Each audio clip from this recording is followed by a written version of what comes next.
दोस्तों welcome my channel. आप सभी मित्रों का मेरे चैनल पर स्वागत है। यदि आप हमारे चैनल पर नए हैं तो हमारे चैनल को सब्सक्राइब करें। RPF rule 70-72 exam and other exam related question डाले जाते हैं हमारे चैनल पे। ये चैनल का ला क्विज सेट नंबर 24 नंबर है। 23 सेट हम डाल चुके हैं। चलते हैं प्रश्नों की तरफ।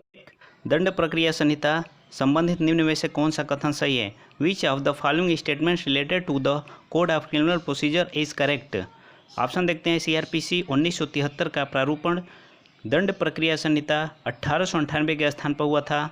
यहाँ दोस्तों कथन पूछ रहा है कि इसमें 4 कथन दिए गए हैं।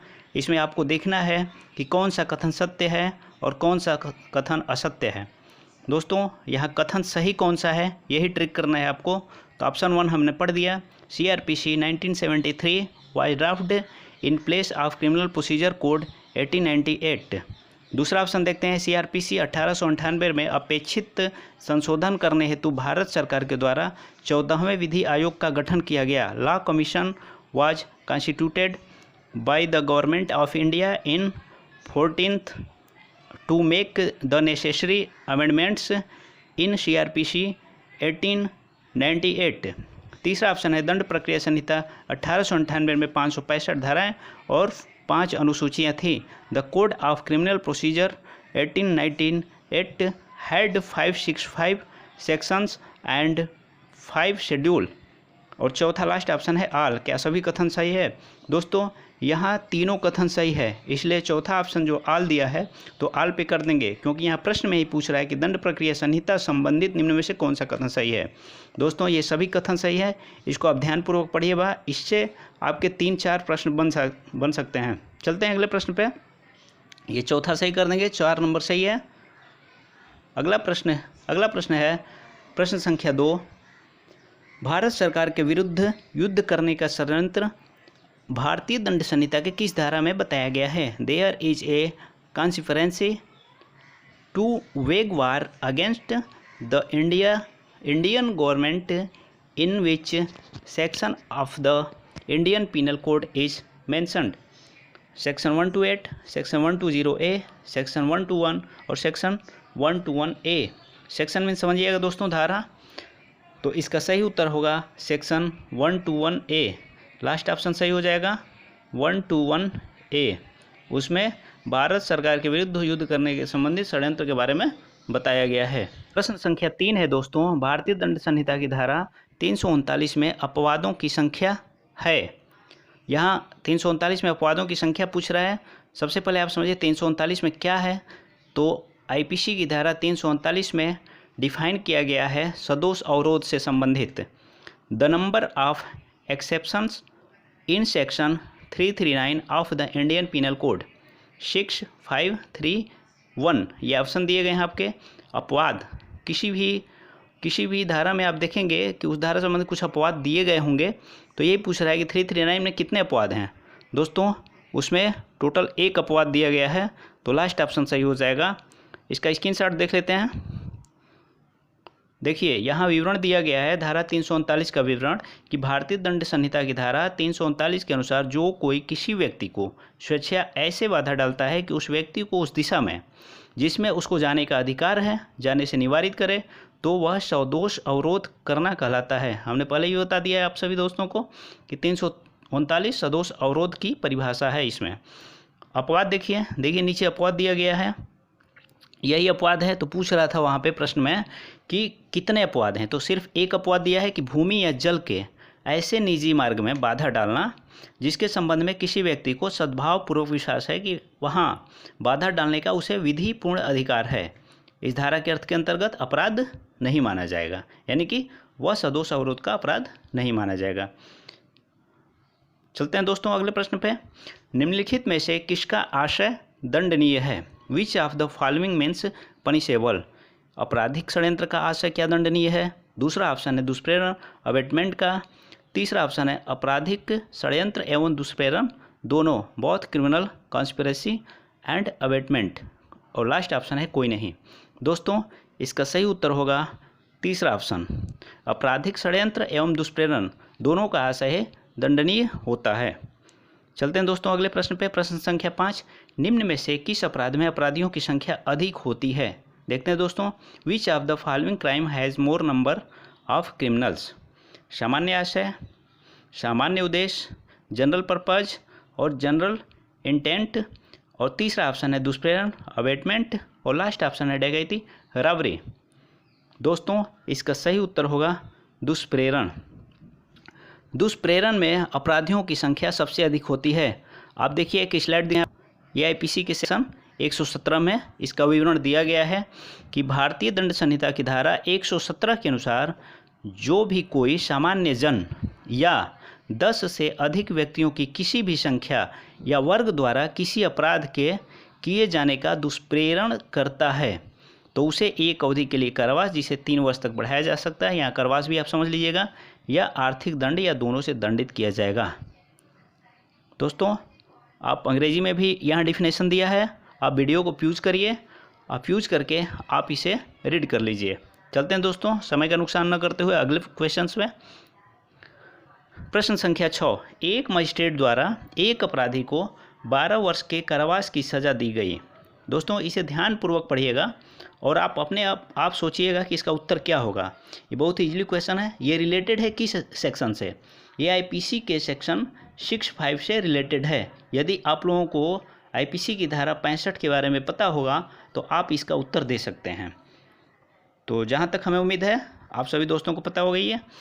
एक मजिस्ट्रेट द्वारा एक अपराधी को 12 वर्ष के कारावास की सज़ा दी गई, जबकि उस मामले में अधिकतम कारावास कितनी है? 16 वर्ष है तथा जुर्माना 4000 देने का आदेश दिया गया, लेकिन जुर्माना नहीं अदा करता है तो उसे अतिरिक्त कारावास होगा। A criminal is sentenced to 12 years imprisonment by a magistrate while the maximum imprisonment in that case in 16 years and ordered to pay a fine of rate 4000 but does not pay the fine, he will be given additional imprisonment। यानी कि अतिरिक्त कारावास कितना होगा? तो दोस्तों आप IPC की धारा 65 में पढ़े होंगे। आईपीसी की धारा 65 कहता है कि यदि कोई अपराधी जिसे सज़ा सुनाया जा चुका है और सज़ा सुनाया गया है कारावास से भी और जुर्माना से भी, और साथ ही उसे जुर्माना से भी दंडित किया गया है, लेकिन यदि वह जुर्माना का पे नहीं करता है तो उसे उस अपराध के अधिकतम कारावास, जो अधिकतम कारावास की सज़ा होती है, देखिए यहाँ पे अधिकतम कारावास 16 वर्ष है, 12 वर्ष का 1/4 नहीं करेंगे, तो वहाँ पे यही मेंशन किया गया, जुर्माना न देने के बदले उसे अतिरिक्त कारावास दिया जाएगा। अतिरिक्त कारावास की क्या सीमा होगी? जो अधिकतम कारावास होगा उसका 1/4 होता है, तो यहाँ पे 12 वर्ष का 1/4, लेकिन 12 वर्ष का नहीं, क्योंकि अधिकतम कारावास का 1/4 होता है, तो यहाँ पे सही उत्तर हो जाएगा 16 वर्ष का 1/4, यानी कि दूसरा ऑप्शन हमारा सही हो जाएगा। चलते हैं दोस्तों अगले प्रश्न पे। प्रश्न संख्या 7। दोस्तों यदि आप लोग हमारे चैनल पे नए हैं तो हमारे चैनल को सब्सक्राइब करें और पिछले जितने भी सेट पड़े हुए हैं, ये 24 नंबर सेट है, 23 नंबर सेट हम अपने प्लेलिस्ट में अपलोड कर दिए हैं। आप हमारे चैनल के माध्यम से चैनल को सब्सक्राइब करिए, चैनल के माध्यम से आप हमारे प्ले लिस्ट पर जाकर हमारे सारे वीडियो को आप देख सकते हैं। अगर आप प्लेलिस्ट पे नहीं जाना चाहते हैं तो हम अपने डिस्क्रिप्शन बॉक्स में, नीचे डिस्क्रिप्शन बॉक्स में भी हमने लगभग बहुत सारे वीडियो का हमने लिंक दे दिया है और इस पेपर का भी लिंक दिया है हमने। उस पेपर के लिंक पे क्लिक करके आप उस पेपर पैटर्न को भी हल कर सकते हैं और अपने स्कोर को देख सकते हैं, उससे अच्छा रिवीजन भी होगा। दोस्तों 7वां प्रश्न है, सूर्यास्त के पश्चात तथा सूर्योदय के पूर्व किया गया गृह भेदन है। बहुत ही आसान क्वेश्चन है। सूर्यास्त के पश्चात तथा सूर्योदय से पूर्व रात हो गया। The house made after sunset and before sunrise is penetrated. रात्रि गृह भेदन, नाइट पियर्सिंग, केवल गृहभेदन, होम पेंट्रेशन ओनली, और प्रच्छन्न गृहभेदन, पियर्सिंग हाउस, उपरोक्त सभी, ऑल ऑफ द एबव। दोस्तों रात्रि गृहभेदन हो गया, इस पे सही कर देंगे, ऑप्शन 1 सही हो जाएगा। चलते हैं दोस्तों अगले क्वेश्चन पे। 8वां प्रश्न है, एक मकान मालिक मोहन ने किराएदार सोहन से अपने मकान का बार बार तगादा करने पर भी किराया न मिलने पर एक दिन मकान में ताला बंद कर दिया, जिससे सोहन उसके अंदर तब तक न घुसने पाए जब तक कि वह पूरा किराया न दे दे। मोहन ने क्या अपराध किया? आप सोच रहे होंगे दोस्तों कि मोहन ने कोई अपराध नहीं किया, वो तो अपना किराया वसूलना चाहता था, लेकिन वो किराया नहीं दे रहा था। लेकिन नहीं, यहाँ पे मोहन ने अपराध किया है। ऑप्शन देखिएगा, कोई अपराध नहीं, लेकिन कोई अपराध नहीं पे सही नहीं करेंगे। एक बार रिपीट करते हैं इसको इंग्लिश में। A landlord Mohan closed the lock in the house one day after not getting rent even after repeated renting of his house to tenant Sohan so that Sohan could not enter into the house till the paid the full rent. What crime has Mohan committed? सदोष परिरोध का या सदोष अवरोध का? तीसरा option आपराधिक अत्याचार का। लास्ट ऑप्शन है कोई अपराध नहीं। दोस्तों यहाँ पे कोई अपराध नहीं बनता है, ये गलत है। वो अपराध करता है। मकान मालिक जो मोहन है वो किराएदार सोहन को मकान से निकालता है, मकान में ताला भी बंद करता है, तो उसने सदोष अवरोध किया है। तो इसका ऑप्शन हो जाएगा दूसरा सही, ये सदोष अवरोध। चलते हैं दोस्तों अगले प्रश्न पे। प्रश्न संख्या 9, यदि कोई व्यक्ति विधिपूर्ण अभिरक्षा में से निकल भागता है तो वह व्यक्ति जिसकी अभिरक्षा से वह निकल भागा है उसका तुरंत पीछा कर सकता है और उसे गिरफ्तार कर सकता है। ये मेंशन किया गया है सीआरपीसी में, दंड प्रक्रिया संहिता की धारा 60 में ये मेंशन किया गया है कि कोई भी अपराधी है, पुलिस की अभिरक्षा में है, यदि अभिरक्षा में रहते हुए वो विधिपूर्ण है, विधिपूर्ण माने कानूनन अभिरक्षा में है, वो ये नहीं कि ज़बरदस्ती कोई अभिरक्षा में रखा है, कानूनन अभिरक्षा में विधिपूर्ण है, सीआरपीसी 60 में दिया गया है, लेकिन वह निकल भागता है तो जिसकी अभिरक्षा में वह रहता है तो वह भारत के किसी भी स्थान में उसका पीछा कर सकता है। If a person escapes from full custody then the person from whom he has escaped from custody can immediately pursue him and arrest him।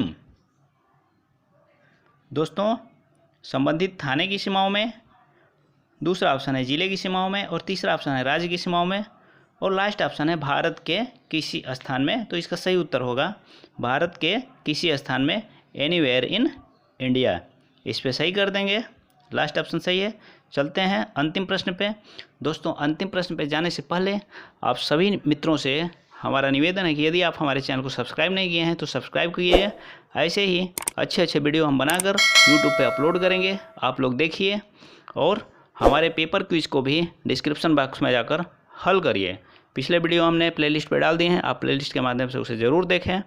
और सब्सक्राइब बटन के बगल में घंटी का बटन होगा, यदि आप चाहें तो उस घंटी के बटन को भी दबा लीजिए ताकि जब भी हम वीडियो अपलोड करें तो उसका नोटिफिकेशन आपको घंटी के माध्यम से मिल जाए, क्योंकि घंटी दबाएंगे तो आपको नोटिफिकेशन मिलेगा, यदि आप घंटी नहीं बजाएंगे तो नोटिफिकेशन कहाँ से मिलेगा।